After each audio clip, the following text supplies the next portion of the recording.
The abbreviation for pound, lb, comes from the word libra, which means scales in Latin. In ancient Rome, libra pondo meant a pound by weight. The word pound originates from pondo, and the shorthand for libra, which was used as a synonym for pound, was reduced to lb.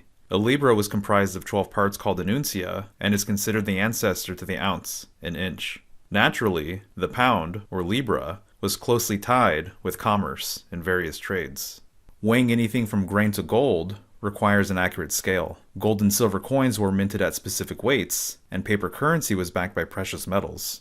Given this close relationship, it makes sense that a pound would evolve to denote specific currencies in various parts of the world, the British pound being the most recognizable. The symbol for the pound is a stylized L, which stands for Libra. The LB abbreviation was oftentimes written with a line through it to make it more recognizable. People wrote variations over the years that included a second dash, which became common. Later on, the bulb of the B was dropped, leaving us with a crosshatch. This is the modern genesis of the pound sign. The symbol appears to have come to fruition in various ways over the ages, most likely due to its simplicity. Bell Laboratories added the sign to the telephone keypad in the 60s and named it the octothorpe. Octo, as in octagon or October, is a reference to the 8 lines coming out from the edges. I do think it's interesting that the introduction of the pound key was a means to give the telephone a way to communicate with computer systems. This mark appears to stay aligned with advanced technology, which makes sense given the math involved, and its role as the number sign. Today, the symbol has been given new life as the hashtag, thanks in large part to Twitter. I find this connection intriguing for a few reasons. Firstly, Libra is an air sign, and Twitter's branding is famously bird-themed. On the platform, to tweet means to speak or post.